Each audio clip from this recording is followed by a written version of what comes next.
I would say on paper, you know, the smart money is on the established, super powerful, frankly, 60 card deck that Beardsley has brought. This one's kind of tried and true. Whereas Luna's Phoenix deck, I really don't know what to expect. How about you? Any instincts? Well, a mold of 5 looks pretty tough over on Beardsley's side with Luna, despite having 68 cards in her deck, having the combo of turn 1 alter or turn 2 alter dementia, turn 3 lamplight phoenix pretty close to rolled up. Yeah. Now, is it as simple as 2 drop, 3 drop, and I win, or does it require some amount of setup? Do you have to have something in the graveyard already? So I believe you do need a little bit of giddy up to get off the ground. That's to say, you need some cards in graveyard to collect evidence for Lamplight Phoenix to at least start recurring it. But just having the 2 cards in play is a really sticky threat that isn't so bad to back up with a couple of copies of Counterspell we see hanging out in Luna's hand. Jake seems to be kind of tortured by his draw here, so he kept the one lander with Philology Archaeologist ready to go if he was to hit a second one. Fetched a Surveil land, didn't find a second land, did find an Ephemerate where if he had chosen to search for a white producing land, he would be in much better shape. But everything just seems to be working out not quite the way he needs it to. Oh god, faithful mending off the top. Not what the doctor ordered in this spot either. And it feels so bad. And it's easy to say this hand does nothing, but it is just 1 card away in several different ways, it feels like. And Jake goes ahead and just goes ahead and slams Grief, throws that Lamplight Phoenix into the discard pile. Yeah, he would have loved to wait until Ephemerate was available, but just respecting the combo there and not wanting to lose on turn 3, which I can't blame him. And this is almost one of those interesting spots that you kind of alluded to in the pre-show about counter spells against Beardsley's deck. How do you feel about Luna's ability to just pass with counterspell up versus having to crack this preordain? Certainly, she's earned herself that luxury through just getting out ahead with a good start. While Jake doesn't have a lot of flexibility, like he's missing that second land until now. He's missing the creature set up in the graveyard. But as we get deeper in the match, later into game one, and then of course the post sideboard situations, we could see that pattern where Jake is able to pass with Goryo's Vengeance and try to put his opponent in a tough spot in terms of holding up mana for counterspell. Sure, and this is a spot where, especially when Luna can just keep hitting these land drops, it's not that hard to hold up counterspell, and all the cards in her hand are basically instants. Jake finds a Gristlebrand. If he can find a white source for the Faithful Mending, that can at least do something. Yep, and then to your point, all of his important plays are going to be at instant speed. Faithful Mending also is difficult to beat with counterspells since you can always flash it back if the first half doesn't work. Right, and this is a dynamic that we've kind of seen a couple of times when we've gotten to sit in the booth together, where it's pretty tough to figure out when you're supposed to spend your mana or not against a deck that can go off at instant speed like this.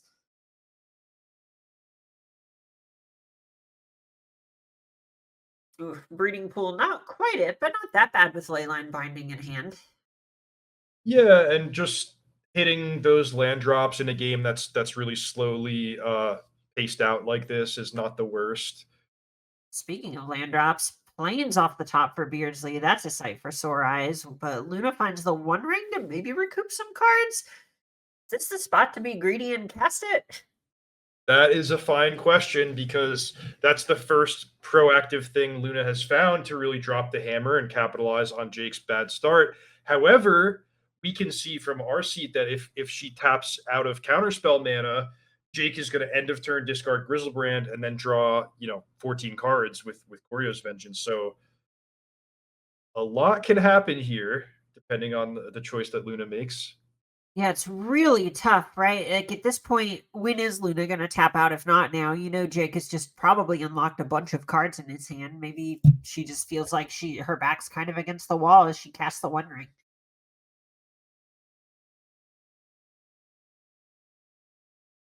All right, Jake responds to the activation of the One Ring with Faithful Mending, so Luna doesn't get a chance to play a land after. Or at least not yet.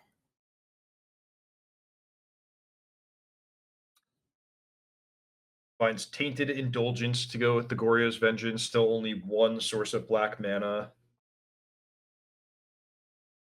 Oof, that Tainted Indulgence may be a tough discard. It looks like he would have been right at 5 for it to just be that draw 2, which isn't so bad in these sorts of matchups. But Luna bricked up the mana source.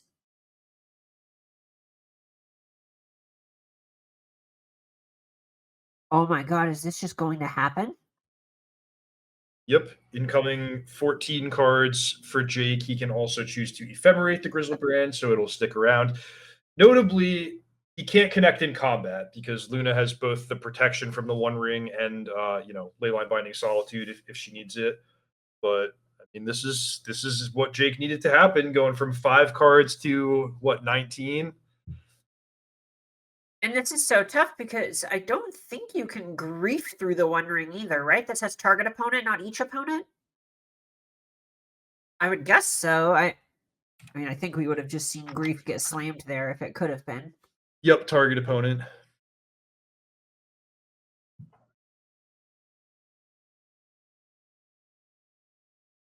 Really interesting spot where Luna can even cast Solitude to try and deal with this Grizzlebrand if Jake ephemerates it. But on the other hand, Jake found a subtlety.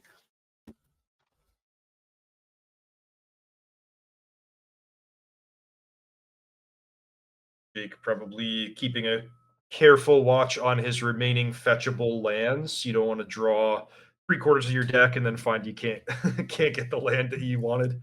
It's got to be one of the worst feelings.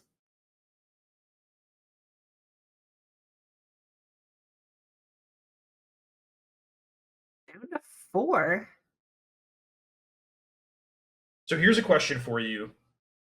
I think against, either of the decks that we brought, if Jake puts one of his creatures onto the battlefield, draws 14 cards, and the game goes on from there, we're almost never going to win that game. However, can Luna just brute force this? Like, can she untap and combo off and still win the game? It's entirely possible. There's even a degree where it might even be easier for her to do it because all of a sudden, Jake just has only 26 cards in deck instead of the normal 40 or 45 you would expect at this phase of the game. And look at this. We see Solitude come down and exile Grizzlebrand to give Jake a little bit more life to play with. Okay, that's cool. Yeah, it looks like he chose to respect Solitude and not go for the Ephemerate on that turn.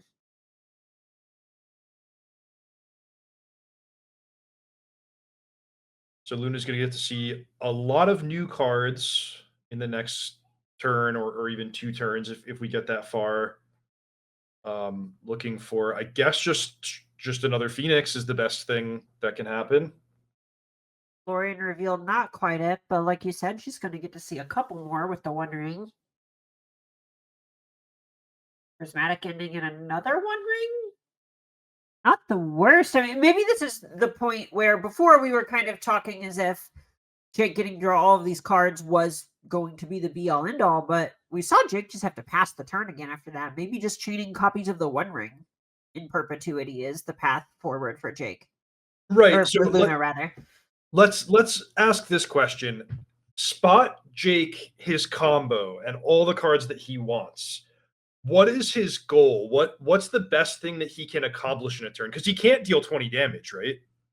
Right, it's really interesting because normally the go-to answer in that spot is to say, "Oh, well, you draw 10 cards or something like that, and then grief your opponent a bunch, but you also can't do that through the one." And it looks like Jake didn't find another copy of Goryo's Vengeance on those Grizzlebrand cards either. This is tough. So he can grief, and then Luna can choose whether or not to counterspell it. Seems like you probably would, unless you're saving your mana for something else, like access to Dead Gone or Leyline Binding. But that could be a valid choice as well. Right, when there's only one copy of Counterspell in hand, it's really hard to not justify firing it off here, if anything, just to conceal information. It's way worse if Jake sees your hand and then doesn't take the counter spell. You just don't want to give your opponent the choice to do something better for them.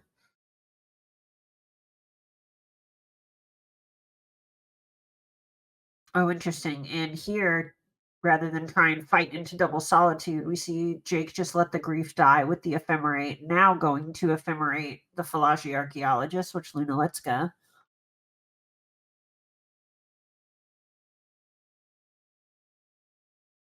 So what do you think Jake's digging for here? Is it just Goryo's vengeance, or is there something else?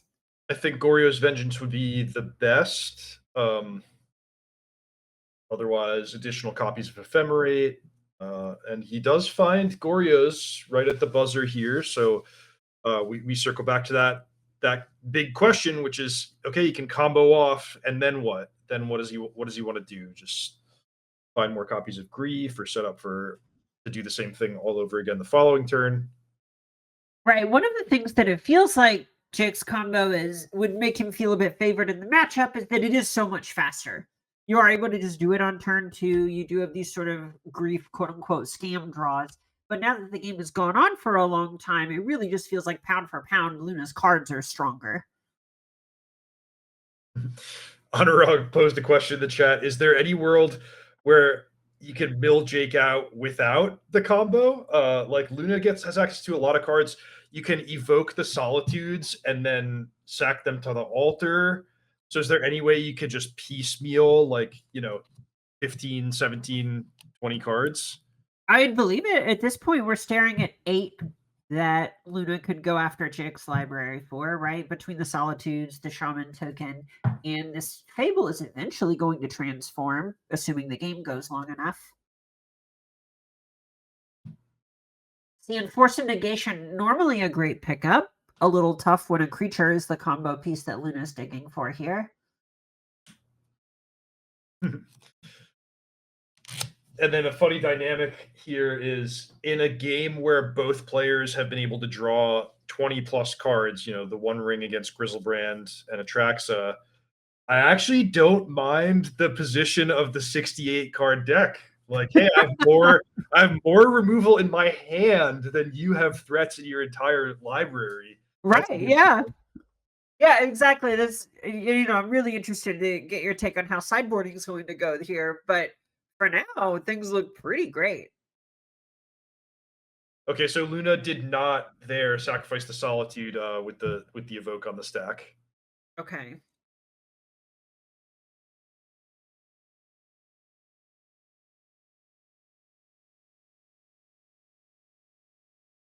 Here's the Fable. I would expect the One Ring to get activated in response, but it looks like Luna is looking into sequencing the Thorian revealed, among other things, first. Yeah, sharp play that you pointed out there. You draw the cards with the One Ring to get some more information, some more options for what to discard.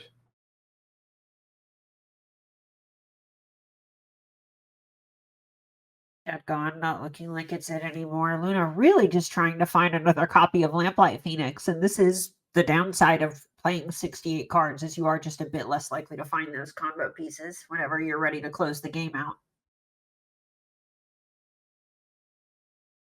Yeah, so in theory, we could be one Lamplight Phoenix away from the game being over. We see that Jake has subtlety, so Luna would either need to. Well, I guess there's a lot of ways you could do it. Like, you could play a Phoenix, have it wind up on the top of your library, draw it again, cast it again. So subtlety is not a permanent solution, but Jake is not defenseless, I guess is the point. Yeah, not to spoil something that could come up in our match too hard, but one of the funny things I found is some of the times where you cast, say, a cheap creature and then they subtlety it and you activate the One Ring to immediately draw it again. Right. And then cast it in the same turn. And here's another copy of the One Ring that Jake is more or less forced to force a negation. No, you know what? The pun's intended. Pun's intended. I think Jake identified the same thing we were just mentioning, which is that the subtlety is not going to be an effective answer to the Phoenix. So from just a bird's eye view, it's like, oh, why do you get rid of your subtlety when you're so scared of Lamplight Phoenix? And the answer is, well, it's not enough Lamplight Phoenix if Luna does find that. And there's even a degree where Jake just really needs to do what he can to kill Luna at this point and doesn't have very many ways to deal combat damage left in his deck.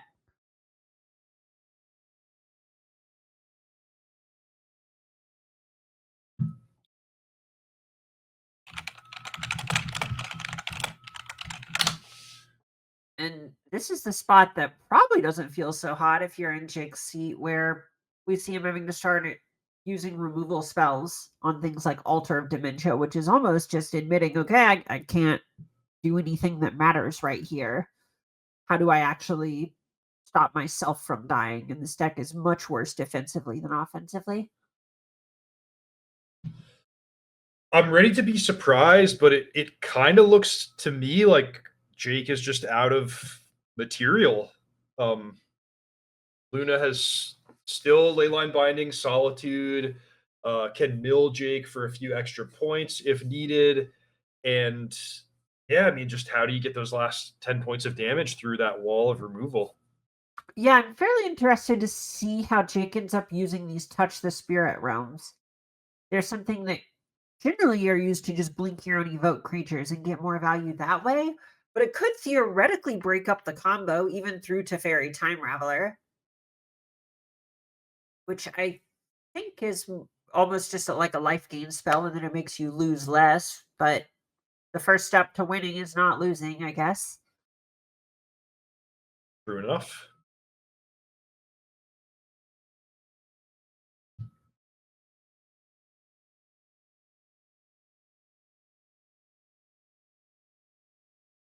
And now we might actually see Luna assemble a combo where she can just use Teferi Time Ravelers to use the One Ring over and over and over. Yeah, and it only takes a few more turns of protection before Jake is going to be totally locked out of the game.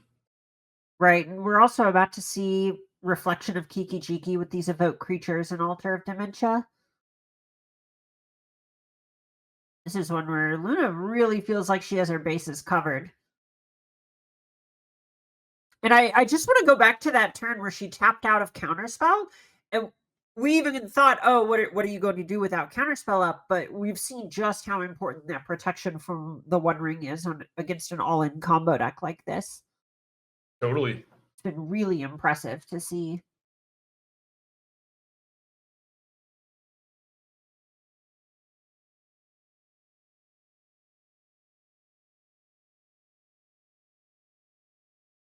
And now, if you're in Jake's seat, I think you're almost just burning the clock. Meaning you wouldn't be surprised if Jake decided to I concede and say right, yeah, sorry, that was not a good articulation. I I am not quite sure what Jake's path to victory is from here. Is there a sort of 1% out that you can maybe find for Jake, even knowing that this Solitude and Leyline Binding are in hand?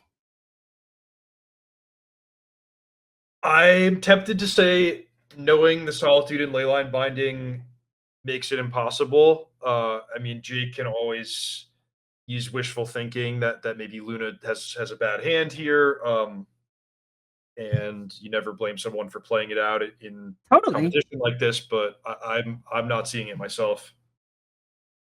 I mean, there is the degree where he does have enough lands on the battlefield that he's not that far away from just hard casting any copies of Gristlebrand or Atraxa that are still in his deck. Wow, that's a good point. Eagles of the North. Is it time?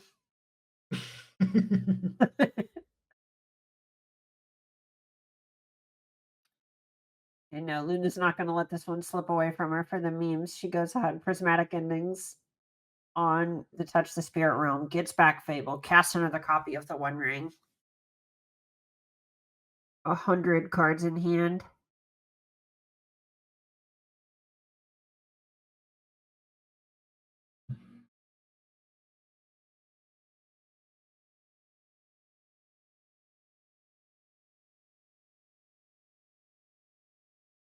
All right, flashback Faithful Mending.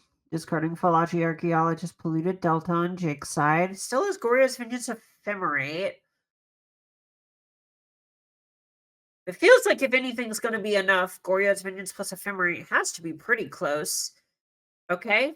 Goes ahead, Tainted Indulgence, a second Goryo's Vengeance, and Solitude. Jake with only 4 cards left in deck. So that almost has to be it, right? Like Luna can just play another creature and activate the altar. Well, the altar that was in play is gone, but she has one in hand. Right. She's seen so many cards that even without the Phoenix, and now that there's a Fairy Time Raveler in play, Jake won't really get a chance to to respond here.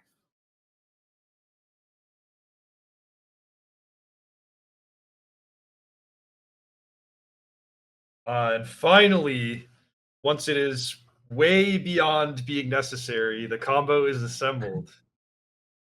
I wonder if she decks herself for camera. Nope. All right. Jake says, let's pack it in. Let's move to the next one. And that was a really long game. There was just a lot that went on there. That used almost half of Jake's clock and a little under a third or a little over a third of Luna's. Yeah, really good position for Luna, getting that game one, kind of showcasing the power of her deck for a long game. Jake has to win now 2 sideboarded games with a limited amount of time on his clock. So looking at least for starters, pretty good for Luna. Right. And we see really quickly Solitudes hit Jake's sideboard. How much do you think this dynamic actually changes moving into the post board games? Is Jake trying to take a slower posture, still just be kind of pedal to the metal? What do you think? I think structurally it won't change that much. The players get to fine tune and perfect their answers to one another's combo. Seeing the way that game played out, I don't think Jake wants to play a long game. If things get far enough away from him, then he can combo off and still lose, like we saw happen in game one. So I would be I would feel at least some sense of urgency if I was Jake, where it's like, okay, I want to have that grief ephemerate draw, or get a quick combo, and be very far ahead in resources where I can snowball that. It does help that he has access to an additional copy of Force of Negation against the One Ring, and I'm a little surprised he's not reaching for the full number. Um, but yeah, that seems to be a big card for the games that go along. Yeah, that makes a lot of sense to me. Do you think, and you had mentioned that Luna was a bit lucky to get the first game. Do you think that it was really bad for her game one and it gets good for her post board? Do you think it's more just gaining a little ground for it to be 50-50? Who do you like in the post board games? Boy, it's a great question, and I even have a hard time speculating because that was just the first game of this matchup that I've ever seen. So the sample of one here, but I think it's probably gets a little well. Relatively speaking, I think Luna would improve more after sideboarding because her graveyard hate is so potent against Jake, whereas Jake can fight Luna's combo, but that, as we saw in game one, that's not really the only thing that she has going on. So yeah, I like her position moving to the sideboarded games, and we just have to see, the wide range of ways that this might play out. Sure, that makes a lot of sense. And it looks like Luna has a way to get a land and a couple of reactive spells in her opening hand. And Jake has Teferi Time Raveler and a couple of Philology Archaeologists. And we got a couple keeps of the game in our hands. Looking good.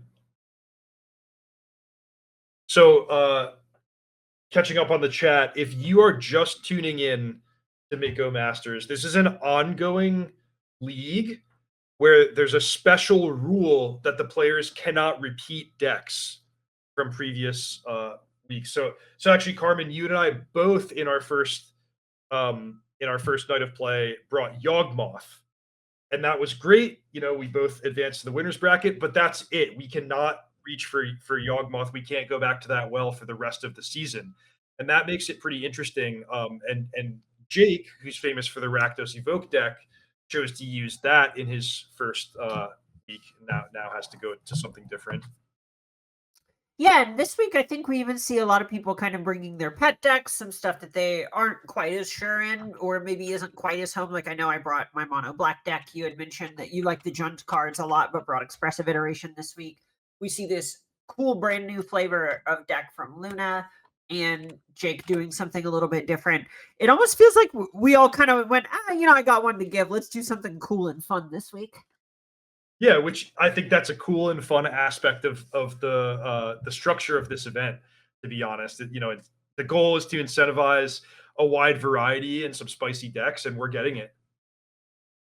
Yeah, I really, really love that side of things. And looking into this game, we see just players cantripping and setting up a lot. This is not the blistering fast game that we had maybe thought we were going to be getting going into the sideboard or in the post board games.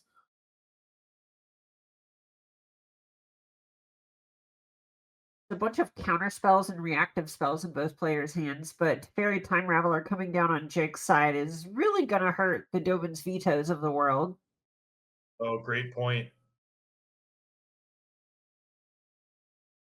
So a Jake, card that was basically went unused in game number one, Leyline Binding, is now actually a point of contention with Jake using Force of Negation to counter Binding and protect his Teferi. yeah, and this Teferi is just worth so many resources at this point, especially when you can target your own creatures like Falaji Archaeologist. Yep, there you set us up perfectly. Bounce the Archaeologist for maximum value. That's just like one of the most fun. I know you're also a Legacy Elves enjoyer, but the Wirewood Symbiote, Elvish Visionary stuff Oh, is just so not good. it's so simple. It's all that work to draw one card, but gosh, you have drawn it and it feels great.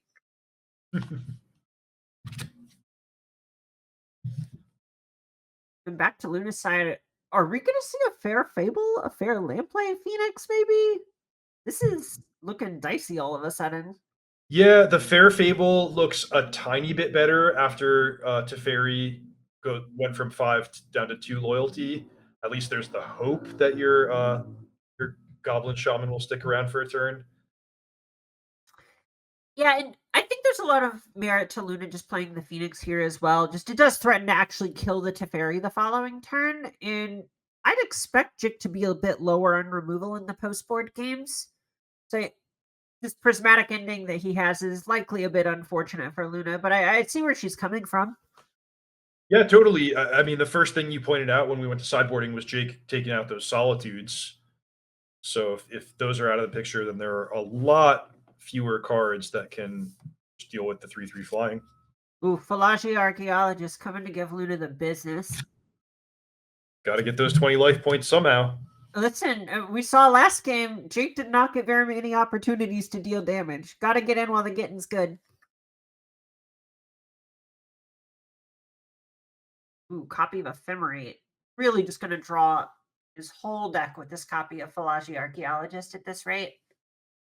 Yeah, so we're going on 9, 12 cards seen with Archaeologist. You could just find more Ephemerates to keep the train rolling. But this actually might get the game done nice and quickly, which is great news for Jake because he wants to both equalize the game count and make sure he has enough time to play game 3.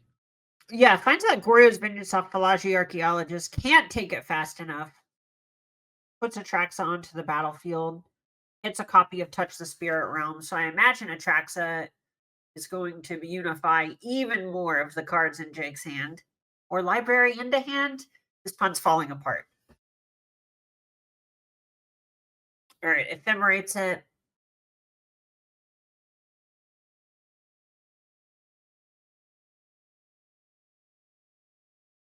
Jake with so many cards in hand, they're falling off the screen. All right, and Luna says, let's hit game 3. Yep, makes a lot of sense. It's kind of you see the writing on the wall when the player starts blinking Atraxas. It's like, okay, I'm not technically dead, but my hand's gonna get shredded, and would kind of take something going horribly wrong from Jake's perspective for me to even have a chance of getting back in. And that game really highlighted one of the weaknesses of the way that Luna has postured her deck for these post board games is so many of these cards are reactive and only play on the opponent's turn that not having any respect for Teferi Time Raveler can just spell doom a good chunk of the time. Yep. Yeah. So if it sneaks in past the counterspell and veto and subtlety, then it turns off such a large portion of Luna's deck. There's the classic matchup of Teferi Time Raveler beating Veil of Summer, which is one that could potentially come up. But yeah, that was, I mean, Jake kind of just got the Teferi down and never took his foot off the gas, and that was pretty dominant showing. Right, that's a really tough one, especially when even a lot of the other cards, right, there are 6 counter spells, 9 if you count subtlety, as well as these solitudes, these turn the earth, these veil of summers like you talked about. And there's this push and pull with a bunch of 3 mana virtual sorceries in Luna's deck, where she really wants to be able to develop those, but does need to respect Teferi. So I'm interested to see how that goes in this third game.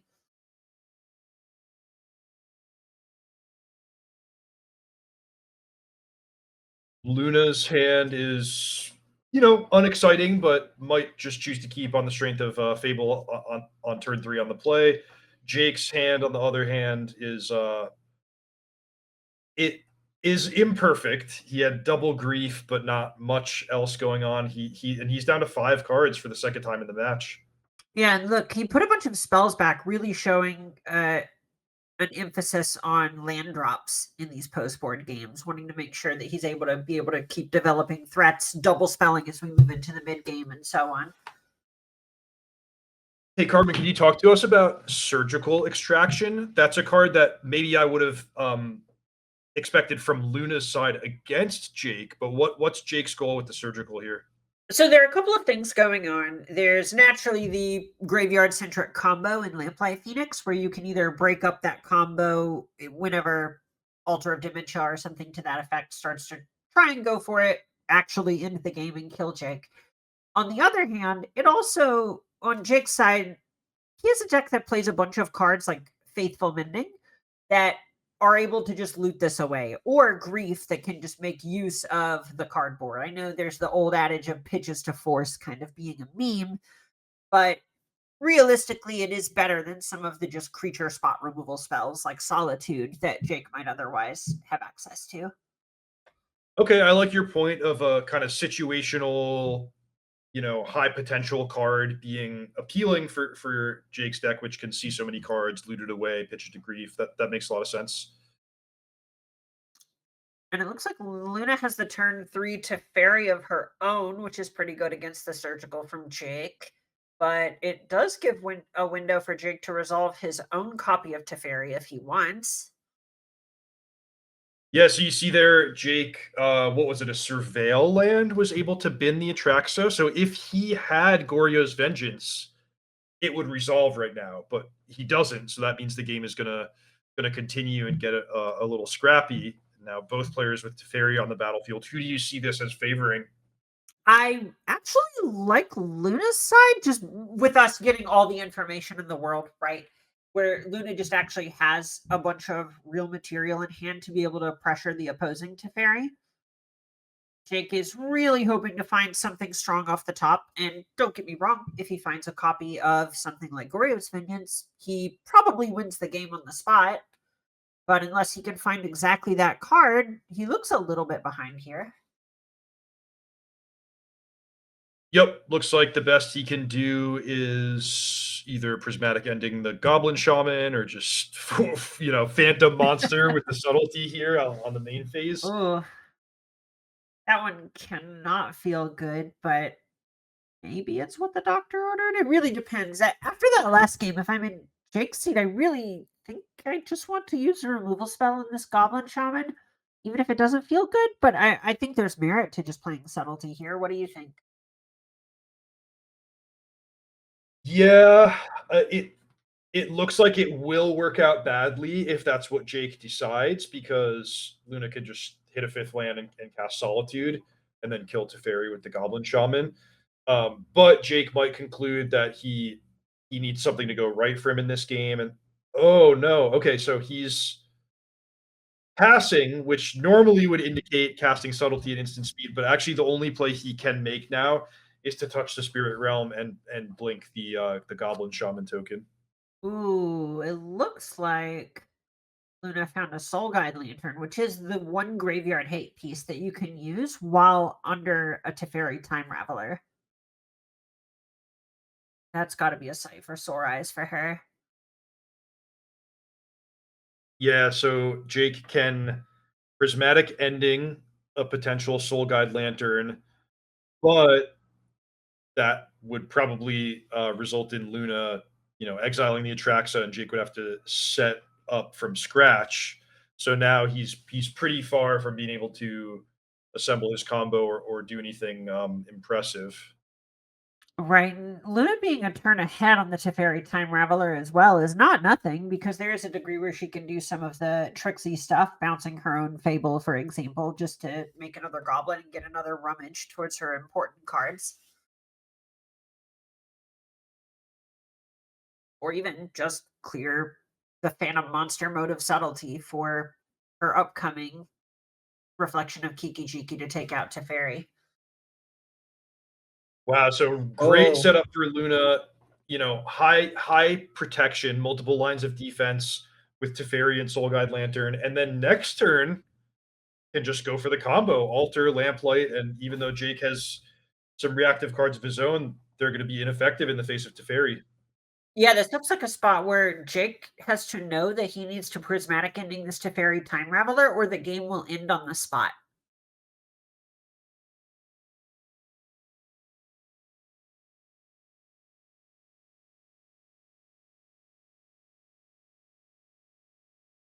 Oh, oh, he's doing it. Is it going to be on the Fable or the Teferi? It's on the Teferi. Yeah, so now there's Oh, a way, right? If Luna goes for the combo and Jake surprises with surgical extraction, then we've got a game. right. This is exactly what we were talking about before, having these high leverage individual interaction pieces.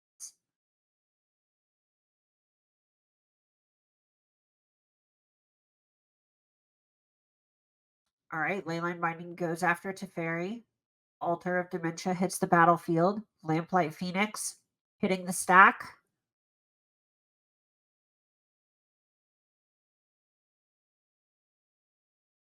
Oh, I wonder if there's a world where you're supposed to let Luna deck herself. Huh. Okay, Jake's not going to give her the chance. Says, nope, absolutely not. I'm not taking the risk. Fires off the surgical and the lamplight. Yeah, that's a great point. That was Like, always one of the things against Hogak was you just let them run out of cards, and then, assuming you can do something from there, then you hit the bridges. yeah, so it's not necessarily that Luna would have to just throw caution to the wind and deplete her entire library right away, but in addition to milling herself, Jake could let her start milling him, which might actually be to his benefit if he's able to get a creature into the graveyard. I don't know. There's a lot going on, and there is the Soul Guide Lantern. So I guess I can't blame Jake for just getting those phoenixes out of there as soon as possible. But that's certainly an interesting spot, especially if you iterate the game a few times under some slightly different conditions. I wonder what the best play would be. Also, Jake's at 5 lands and has a 7 mana Atraxa in hand and has the Hedge Maze on the table. Sure. So It- you're saying against a Soul Guide Lantern on the battlefield, maybe you pivot and take a different approach to the yeah. game. And this is Jake's in the good position right now that every Magic player loves to be in, where spells are good and lands are not that bad. Yep. You just have a lot of good draws at this point.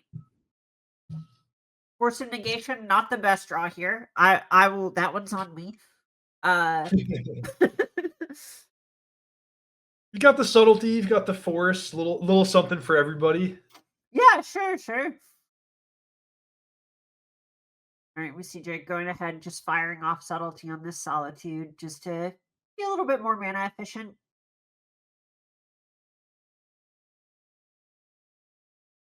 Solitude, subtlety, or excuse me, solitude plus reflection. Also, really hard for a creature deck to break out of. Which I don't know if calling Jake's deck a creature deck is the most fair It does indeed have categorization. creatures. But it can't win without dealing combat damage.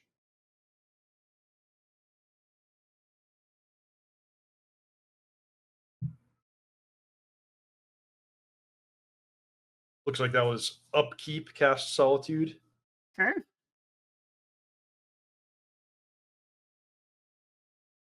All right, Tainted Indulgence. Probably drawing 2. Goryo's Vengeance in a Flooded Strand. Not bad. So now if Jake can draw a land, he could hard cast Atraxa. Probably not the best into Solitude. There's a lot of stuff that Jake actually just needs to answer here, which is really tough. How close are we to lethal? Like cast Eagles, get the trigger, copy Eagles, make a haste thing. Ooh. I think it's not this turn, but within 2 turns, Luna's gonna be able to deal a lot of damage. It's not that far off. This is 11 or something? Yeah, this is 11. Okay, so Goes now up Jake the north. really wants to find a way to deal with Soul Guide Lantern off the top, like a prismatic ending lets him combo. But he also needs to get the Atraxa in the graveyard, right? Or does he have something ready to go? I know. You're totally correct. I missed that there is not an Atraxa in the graveyard right now, or a Gristlebrand.